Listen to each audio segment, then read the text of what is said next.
Okay, my friends, welcome my fellow gaming enthusiasts. This is the Fat Man, and we are reviewing Twilight 2000. This would be Volume 1, or the original series that came out. The very first module or source book to come out would be The Free City of Krakow.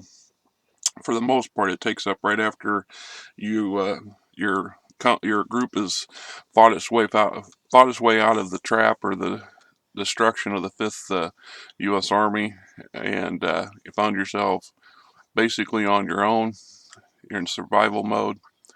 The Calais region, or however it's pronounced, Kaliz, is in chaos. The two Soviet armies were nearly as damaged as the Fifth Army was, so there's a lot of chaos. It's coming into the later part of the year. A lot of individual commanders and units are beginning to think of things like bunkering down for the winter and how to get through the winter when their supply lines are pretty much destroyed.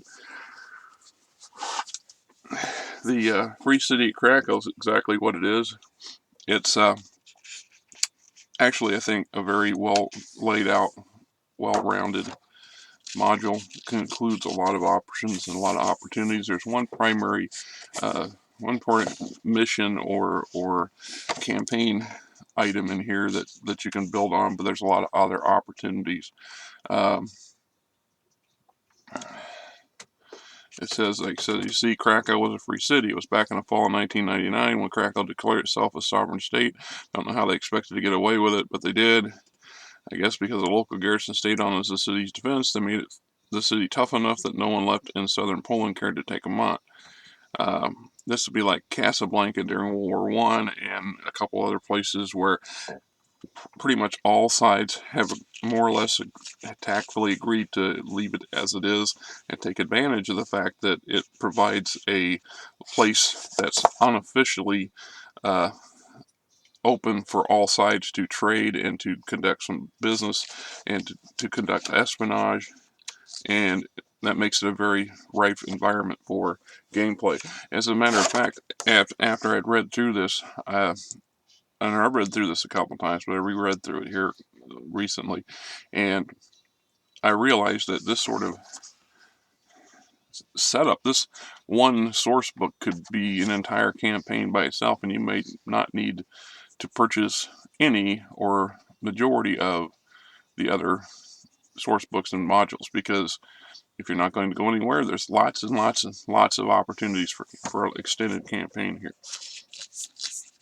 It says here, adventure plots. Following the backer assumed the adventuring group may be altered by the referee to incorporate the ongoing Twilight 2000 campaign. Players are survivors of the U.S. 5th Division, mechanized, which was destroyed by two Soviet armies during the spring of 2000 near the Polish city of Kalisz, Kalisz. A group of between 3 and 8 players is recommended. Excuse me. Although more or fewer may play, and the unit may be made larger by including several non-player characters, NPCs.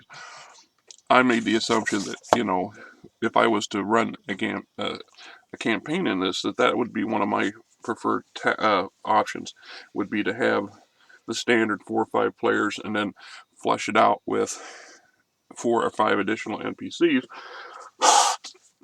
with the idea of the NPCs being red shirts, if you will, and the potential for them, new ones coming and going over time based off of stragglers picked up, loners, that kind of stuff, and or extra. So, of course, that would be a personal preference up to the individual.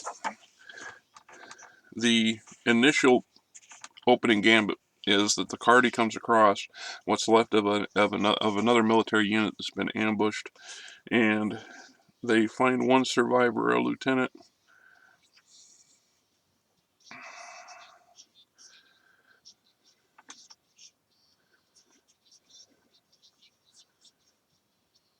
Yes, his player characters come across the recent ambush. It's obvious the characters have achieved complete surprise. The attackers achieved complete surprise. Most of the defenders were gunned down where they stood. Blah, blah, blah. Pretty much everything of useful gear has been stripped except for a crate of paperwork.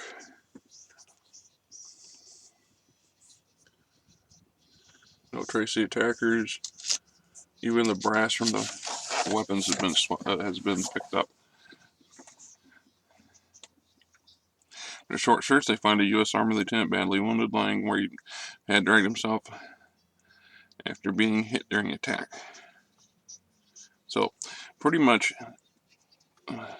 Lieutenant Schaefer is a member of a B team of the U.S. 20th Special Forces Group. They were sent to the University of Krakow or something to that effect. I know it's here somewhere, and to pick up some very valuable prototypes and the research work of this very clever individual who, because of the EMP effects of nuclear bombs, majority of the world's computer system and communications network have taken a major hit. There's not that many really hardcore working computers. And if you look at the modern mindset, the lion's share of our computers today, my laptop, for example, would be toast. It's not shielded. It's expensive to create an EMP shielded system. And so only, generally speaking, governments and high-level military outfits would have shielded computers at the time. That's probably a little more common now. A lot of our hardware, are things like jet fighters and naval ships and things like that have EMP shielded, better EMP shielding. And I know that the government's made efforts to stockpile large numbers of CPUs and computer chips and stuff in relatively remote areas where the chances of EMP affecting them are very, very slim, and with the intention of redistributing them as needed after a third world event would take place. In this case, it's called Operation Reset, and the bandits or whomever ambushed the unit, got away with the prototype itself and some of the obvious technical stuff. What they didn't take was this footlocker full of schematics, blueprints, and the designer notes from the professor who come up with the concept. That makes this a very valuable find, both for the U.S. military or the U.S. civilian government or the Russians or 100 other entities. So now this is the basis for the beginning of what would be a very dangerous and potentially lucrative opportunity for the player character group that choose to cash in on it. Of course, they could always just burn the papers and call it a day. It's a matter of what you want to do. The lieutenant's begging them to get it into Krakow and locate the military's version of the CIA people and hand it over to them out of a sense of duty, because they are U.S. soldiers after all, or British soldiers or whatever. So that says the generic concept of the opening gambit. But we get into and as you can see, you talk about a story-rich environment. Twilight 2000 is what would be considered a rules light, fairly rules light as far as I'm concerned, compared to most of the standard game systems, and story-rich in game environment. Very, very rich. They've gone to some great detail, and they give you a lot of opportunities. So there's not just possible options. There's many. So the friendly stranger and 1, 2, 3, 4 possible things that might come out of it. Loose lips, 1, 2, 3, 4, 5 possible scenarios or responses. Saying characters decided the only way to sell their merchandise is to advertise. They have been speaking with a number of chance-met people in Krakow, letting them know that characters have something to sell, secrets of a kind, and asking the leads on parties who might be interested. And this gives the game master, like I said, 5 different possible or several possible answers to this. So, like the first option A is the characters find themselves being followed down an empty street. Moments later, a number of NPCs will close in, armed with pistols and automatic weapons, will call the group to surrender. Fire up orders fuse. Try to take at least one of the characters alive. They can capture one prisoner in a firefight. They will retreat with him even if the other character is alive. The attackers are KGB thugs. They will question their prisoner under increasingly severe means until they learn where the reset papers have been hidden, and then so forth. Right. And we have looking for work. They found us in the adventure. So just like an example, looking for work, even if you choose not to go with the Operation Reset option, your group has plenty of opportunities. They could become more or less mercenaries, hired as third-party agents, if you will, by these various factions that are in control to do things that they themselves do not want to do or don't want to be associated with, being to protect their interests. And then there's lots of that kind of stuff. So there's a lot of opportunities for different kinds of gameplay in this particular environment. And then we get into the chapter, the city and its environment. Its environs, you got the map of the city. It explains how the districts are laid out. Gives you some encounter charts over here. And there's some topics on the RPG video response channel about the subject of random encounters. Are they good or bad? And I'm going to do a video on that later because I have my opinions of that. This is an example why they're a good thing in moderation. Anyway, here's the core of the city. Basic places, your typical information you need to understand how it works, what's functioning, what isn't, who's in control of the electricity, the hospital, treasury, Wawil Cathedral, Wawil Castle, which I can't pronounce, finding lodging in Krakow, the economics of Krakow, and then we got the who's who, the main people in charge. Most of them are Polish, with a scattering of Russian and a very limited number of Western Europeans and Americans, which makes them either have to blend in very well or stand out. But it's possible that other remnants of the NATO forces have made their way to Krakow over time and have taken up residence here. So, it's a matter of, as the GM, what you choose to add and take away from it. You got the breakdown of the defending forces.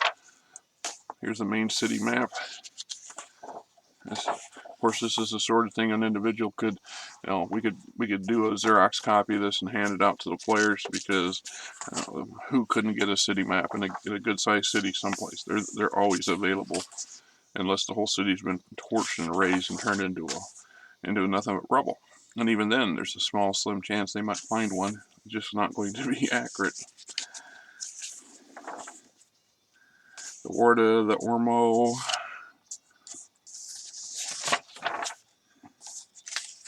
KGB, Partisans, the DIA, Zabrig, Robotinky. Some of these Russian and Polish names really are tongue twisters for me.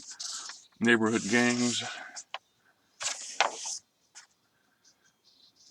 surrounding outlying towns and the conditions of them, who may or may not be in charge of them. Talk about helicopters, because there's one or two major helicopters, aircraft in the city, and they're controlled by the head cheese in his thugs.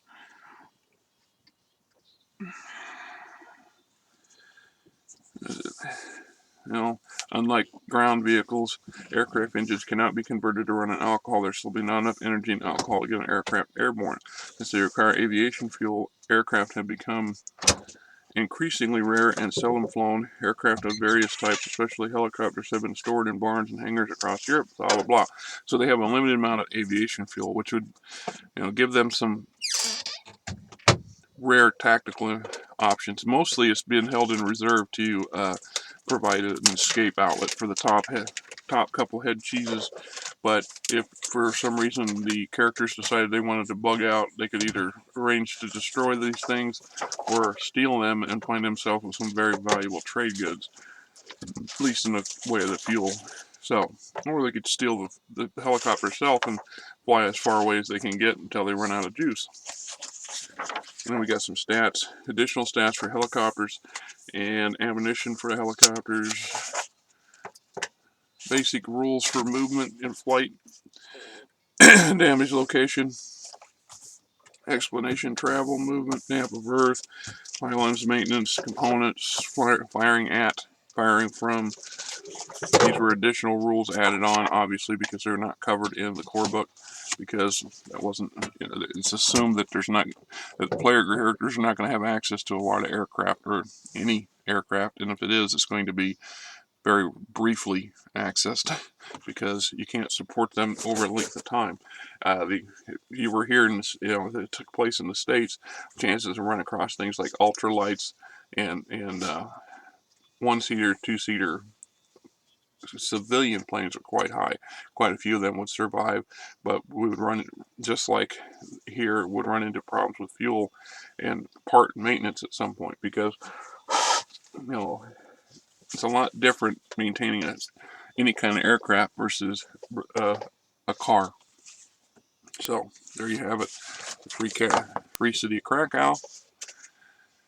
I wish this thing was, it just wants to migrate. I don't know why it's doing it, but we will figure something out and get it improved. But there you have it.